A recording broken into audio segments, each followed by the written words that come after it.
Bonjour les enfants. Aujourd'hui, je vous invite à suivre avec moi les étapes de la leçon de grammaire qui s'intitule l'infinitif du verbe. Alors l'objectif, c'est identifier l'infinitif du verbe, c'est-à-dire savoir dire l'infinitif d'un verbe et savoir l'écrire aussi. Donc je vous fais un rappel. Le verbe est une action. On l'utilise afin d'indiquer ce que fait le sujet de la phrase. Comme on l'a dit la dernière fois, le verbe est une action. Je mange, je chante, je lave. Ça, c'est des actions que je fais tous les jours. Le verbe change avec le temps, passé, présent ou futur, ou avec la personne. Et ou avec la personne, parce que là, avec la personne aussi, il change. Donc, avec le temps, voici les exemples. Maman prépare le gâteau. Le verbe est écrit au présent. Maman a préparé le gâteau. Le verbe est écrit au passé. Vous voyez comment il change d'écriture? C'est pas la même façon. Parce que là, c'est le présent. Ça, c'est le passé. Donc, il change quand le temps de la phrase change. Maman préparera le gâteau. C'est le futur. Vous voyez comment il change d'écriture? Donc, le verbe change quand le temps change. Présent, passé ou bien futur. Alors, le verbe change d'écriture, comme on a déjà vu. Et il change aussi quand la personne change, c'est-à-dire celui qui fait l'action. Je mange une pomme, voyez comment s'écrit mange. Nous mangeons une pomme, voyez comment s'écrit mangeons, et change d'écriture. Vous mangez une pomme, voyez comment on change d'écriture. Donc quand la personne change, la façon d'écrire le verbe change. Alors ceci était un rappel. Ça, c'est la première étape de notre leçon. Pour voir l'infinitif du verbe, il faut d'abord faire le rappel. Qu'est-ce que c'est qu'un verbe? Comment s'écrit-il dans une phrase? Comment je fais pour le trouver? Donc, toujours pour savoir comment j'écris le verbe ou comment je fais pour le trouver, il faut poser les questions. Qui est-ce qui fait l'action? Ah, c'est papa qui fait l'action, c'est maman qui fait l'action. Donc, c'est celui-là, cette action-là, c'est le verbe. Alors, dans l'étape 2, nous allons voir quand le verbe il est seul, c'est-à-dire il n'est pas dans une phrase. Alors, quand le verbe n'est pas dans une phrase, quand il est seul, c'est-à-dire quand il n'est pas dans une phrase, il est à l'état de l'infinitif. On appelle ça l'infinitif. Vous répétez l'infinitif. L'infinitif. Répétez l'infinitif. Voici des exemples. Je marche vite. Ah, le verbe ici est souligné, marche. Il est conjugué parce qu'on a je marche. Il est conjugué au présent. Mais c'est quel verbe? Ah, c'est le verbe marcher. Voilà, maintenant il est tout seul.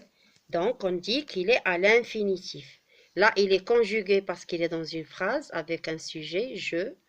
Et là, il est tout seul, donc on dit il est à l'infinitif. Répétez, à l'infinitif. Répétez, à l'infinitif. Bien, à l'infinitif. Alors, je vous fais le rappel. Qu'est-ce qu'on retient aujourd'hui? On retient que le verbe peut être conjugué quand il est dans une phrase. Exemple, elle court lentement, nous rangeons notre chambre, le chien aboie fort. Ce sont des verbes, ils sont dans une phrase avec un sujet, avec une personne qui fait l'action. Là, il est conjugué au présent. Mais là, il est à l'infinitif. Donc, il peut être conjugué et il peut être à l'infinitif. À l'infinitif, ça veut dire il est seul. Il est seul, ça veut dire il n'est pas dans une phrase. Ou plutôt, il n'a pas de sujet. Personne ne fait l'action. Comme ici.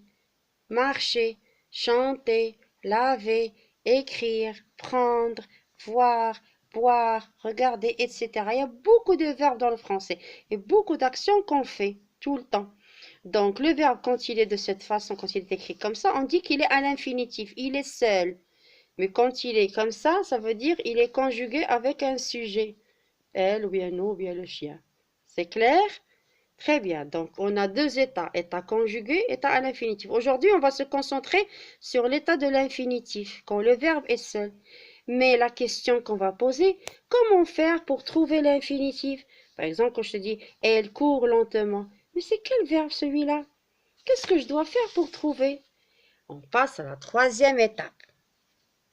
Je peux trouver le verbe dans la phrase en posant la question. Que fait le sujet? Qu'est-ce qu'il fait?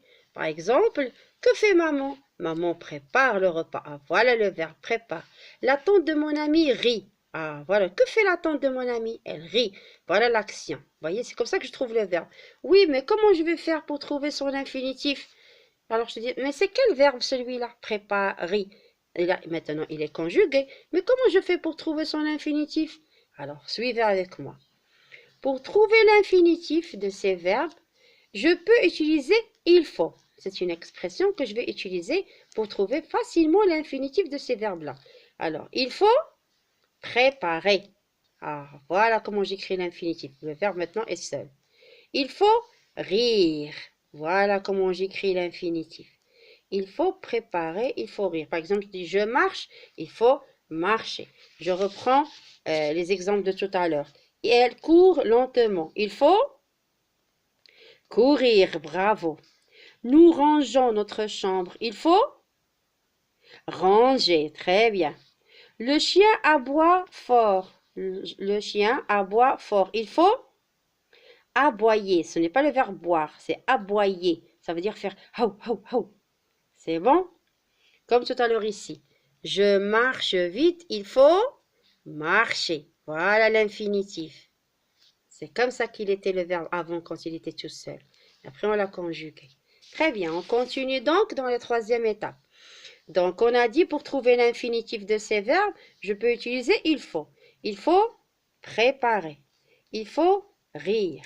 Attention, les verbes ne s'écrivent pas tous de la même façon à l'infinitif. Vous avez vu ici, préparer, on a ER à la fin.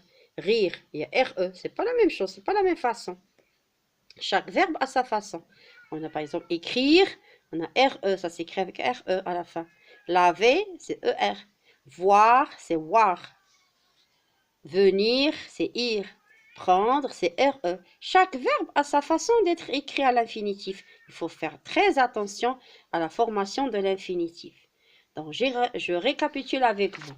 Aujourd'hui, donc, on a dit que la leçon se porte sur l'infinitif du verbe.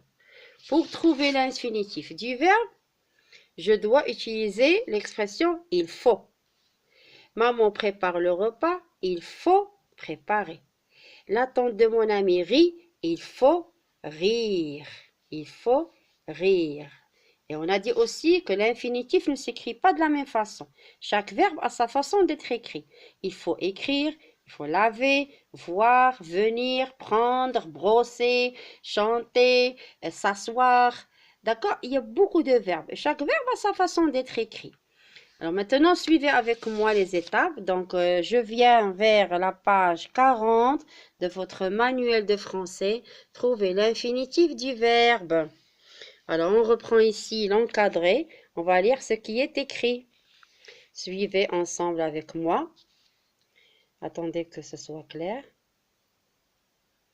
Voilà. Je retiens. Elle sort.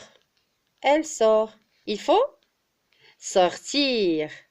Vous voyez, j'utilise il faut et je trouve l'infinitif. Il joue. Il faut jouer. Vous voyez, ça ne se ressemble pas. Hein? Nous suivons. Il faut suivre. Vous voyez comment je trouve l'infinitif? Pour trouver l'infinitif d'un verbe, on peut utiliser il faut. C'est une expression originale.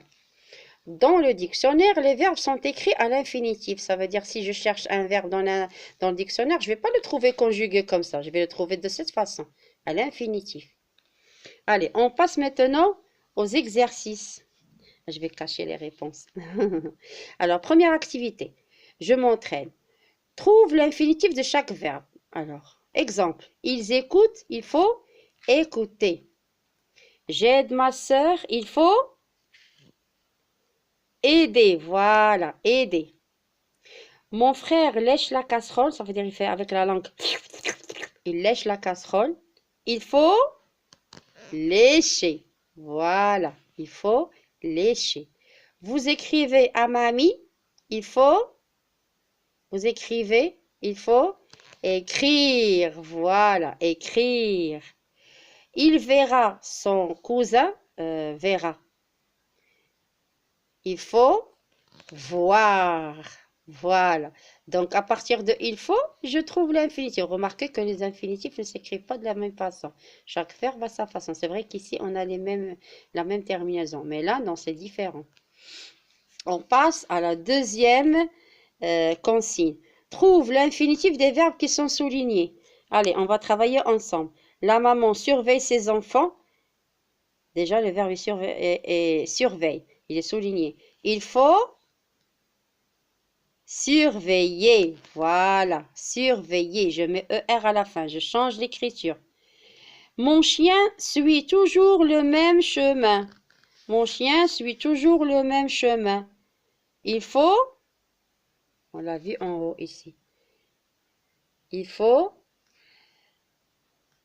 mon chien suit toujours le même chemin. Il faut suivre. Voilà, suivre. Vous défendez votre ami. Il faut défendre. Voilà, les champions qui trouvent. Défendre. Ces chaussures sentent mauvais. Ça veut dire, je sens une mauvaise odeur. Ces chaussures sentent mauvais. Il faut, qu'est-ce que c'est? Il faut sentir. Voilà, je sens avec le nez. Sentir. Alors, on a, il faut surveiller, il faut suivre, il faut défendre, il faut sentir. Donc, il faut, je ne l'écris pas. Je la garde en tête. Je l'utilise dans ma tête, mais je ne l'écris pas. J'écris seulement l'infinitif. Alors, vous voyez que l'infinitif de chaque verbe s'écrit à sa façon. Ici, surveiller ER, suivre RE, défendre DRE, sentir IR. Alors maintenant, je vous invite à faire l'exercice numéro 3. Trouve le verbe de chaque phrase et donne son infinitif. Alors toi, tu vas faire deux actions. Tu vas souligner le verbe et tu vas tracer une ligne ici comme moi pour écrire l'infinitif. Attention, tu n'écris pas il faut comme ici. Écris comme ici, seulement le verbe. Il faut, tu la gardes en tête. Tu l'utilises mais en tête. Grand-père écoute la radio. Alors pour trouver le verbe, je dis qu'est-ce qu'il fait? Que fait mon grand-père? Ah, alors mais quel est ce verbe? Alors dans ma tête, je dis il faut. Et j'écris l'infinitif ici. Ma tante part en vacances. Que fait ma tante? Que fait ma tante? Ah, je trouve l'action. Je l'écris ici à l'infinitif. Il faut. Mon petit frère pleure. Que fait mon petit frère? Alors je la souligne et j'écris ici l'infinitif. Il faut. Je n'écris pas il faut. J'ai seulement l'infinitif du verbe. Marion court vite. Que fait Marion? Ah, quand je trouve le verbe, je le souligne et j'écris ici il faut. Je n'écris pas il faut, je le garde en tête. J'écris seulement l'infinitif. Question numéro 4. Associe chaque verbe conjugué à son infinitif. Là, tu relis avec le crayon. Je vois, il grimpe, tu bats, elle sonnole, nous viendrons, tu regardes, vous prendrez. On a le verbe regarder, le verbe battre, le verbe sonnoler, le verbe venir, le verbe prendre, le verbe voir, le verbe grimper. Je relis avec la règle le crayon. Donc, revoyez les deux exercices pour bien comprendre. Ensuite, effectuez celui-ci numéro 3 et numéro 4 sur le manuel avec le crayon. N'oubliez pas de tracer des lignes avant d'écrire. C'est bon, j'espère que tout le monde a suivi la leçon. Vous répétez avec moi l'infinitif du verbe. L'infinitif du verbe. Et n'oubliez pas, si je veux trouver l'infinitif du verbe, j'utilise il faut comme formule magique. Allez, bon courage les enfants.